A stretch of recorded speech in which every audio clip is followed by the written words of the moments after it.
Hello, today I'll be debunking the myths that homosexuality is un-African.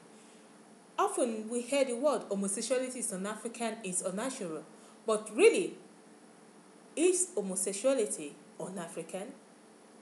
Is bisexuality un-African? I'll say homosexuality has existed from time immemorial, as far back as when same-sex persons ever came in contact. Africa is said to be the cradle of human race, the cradle of civilization.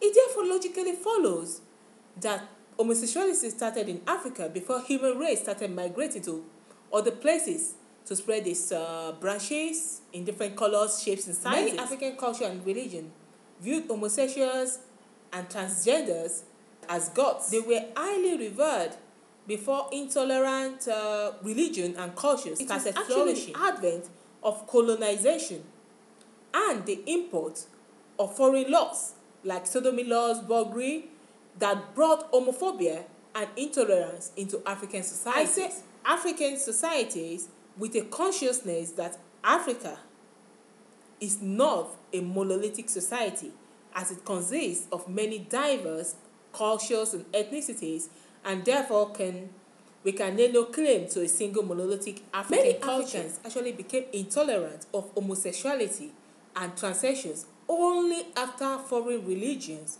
were imposed African cultures.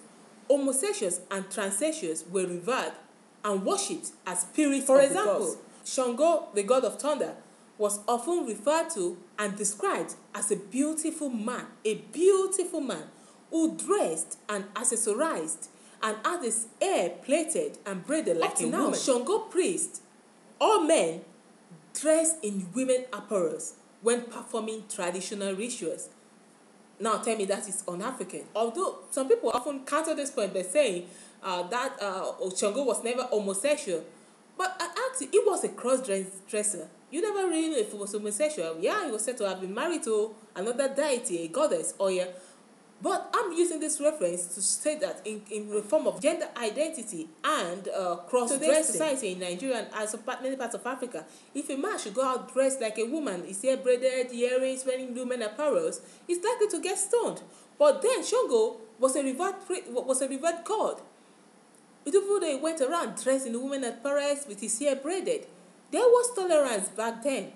But do we have that tolerance now? Anthropologists have found evidence that homosexuality was widely tolerated in many parts of pre-colonial Africa.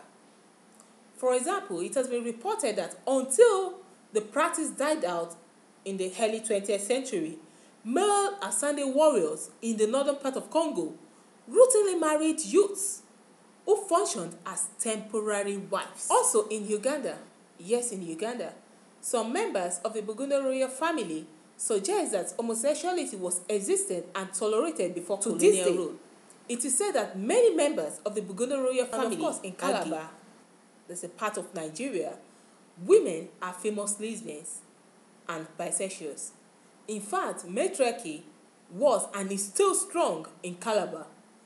And actually the eldest daughter in the family is culturally allowed to marry another woman who bears a child from a chosen man to keep the family name of the woman who acts as the husband, and the woman gets to keep the child and her wife. This is a culture that has been going on in Calabar and is still present up to today. Says, oh, that's cultural, it doesn't mean they were married. But the thing is, how do you know what goes on behind closed doors? And what this woman does with her wife? But the important thing is, a woman was allowed to have a wife. It's cultural. It's there in our history and it's still present today. Whatever way we want to interpret it, it is all about also naming. In other parts of Nigeria, especially, for example, Kano and Kaduna, homosexuality was openly practiced in those places before Sharia law came with its threats of stoning homosexuals to death. I am proudly African. And I am actually mystified whenever I am accused of promoting and defending European sexual perversity, whatever that means. From various historical paintings on ancient African walls, our ancestors enjoyed homosex. Yes, they enjoyed homosex, affection, and love. And that was one reason Christian missionary colonizers immediately imported the Sodomy laws into our community. They imported homophobia because they thought our free-loving ancestors were barbarians. No one culture is superior to the other. Learning about my history does not mean I should cherry pick only the part that suits me. I love African hospitality. I love the community spirit. I value the extended family support. I love the African berets, for example, dressing. But I do not value genital mutilation. I'm not a fan of polygamy. African communities. Maybe I would be if polyandry was also allowed in many parts of African community, whereas polygamy is highly promoted and encouraged. So I'm not a fan of polygamy for that reason. The fact that in some communities in Africa, some women still don't have inheritance rights, especially when it comes to land. I'm ashamed of child marriage and the fact that twins were once killed by some groups and in some communities in Africa and in some parts of my culture, which is why as a feminist, I am fighting for equal rights for all. I am a proud African, but I recognize that there is no perfect culture. Africa once tolerated homosexuality, at least some part of Africa did. Now there is intolerance of homosexuality, mainly due to foreign imports. When people say homosexuality, bisexuality, transsexuality is alien to Africa. Can someone show me the proof, please? I am an African. I am bisexual. I was bisexual before I ever met any white person or stepped foot on European shore. So does that mean I am a fake African? As Africans, we should learn about our history beyond what was fed us in missionary schools. We really must understand that sodomy law is a foreign import. It is a relic from the colonial era that all former British colonies inherited. The law, like most old colonial British laws, had a very, very high religious influence. The name of the law itself points to its biblical origin. Britain has since repealed sodomy law in its homeland. Unfortunately, Nigeria and many other African countries are still clinging to this antiquated law. And many now think it is actually an African homemade law. No. Sodomy laws are foreign imports. They are not homemade African laws. Unfortunately, the colonization and mental slavery continues in Africa through the heavy influence of evangelical missionaries who, having lost ground in their Western countries to equality right laws and actions, have now invaded African countries. They've invaded African churches and are inciting members against homosexuals. And they are also sponsoring bills against homosexuals in African countries. For example, in Nigeria and the upsurge of homophobic bills springing up all over Africa is actually a calculated sponsored mission of foreign religious fanatics. They are spreading their aids, and now religious groups in Nigeria are sponsoring and backing homophobic bills. They are threatening to beat up homosexuals, to stone homosexuals to death. Whatever happened to the saying, love thy neighbor? I thought the Bible said you should love your neighbor, including your homosexual neighbor. Another thing is when we talk about homosexuality as being unnatural, you have to understand in what way is homosexuality unnatural? Normativity is a social construct. It is neither biological nor medical. Heteronormativity may be the norm, but that does not mean it is the only type of relationship that exists or is natural. Once upon a time, killing of twins, child marriage, female circumcision, etc. were considered normal in some parts of Africa.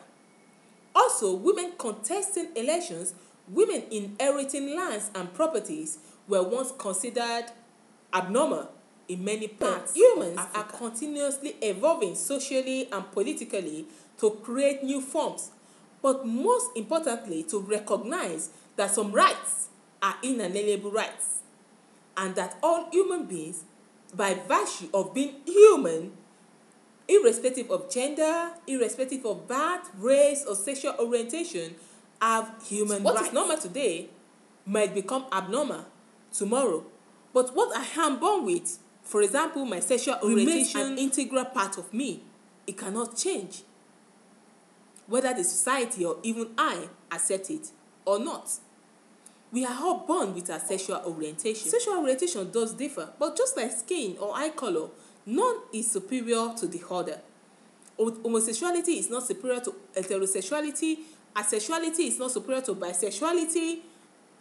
They are just different. None is superior.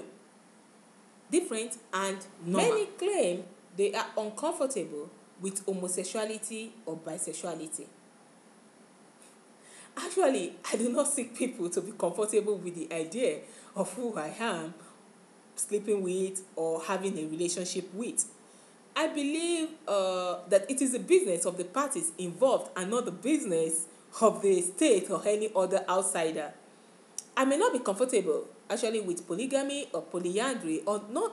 I may not even like the idea of marriage, but I recognize that it is not my business to stop consenting adults from getting married, to love, date, or marry.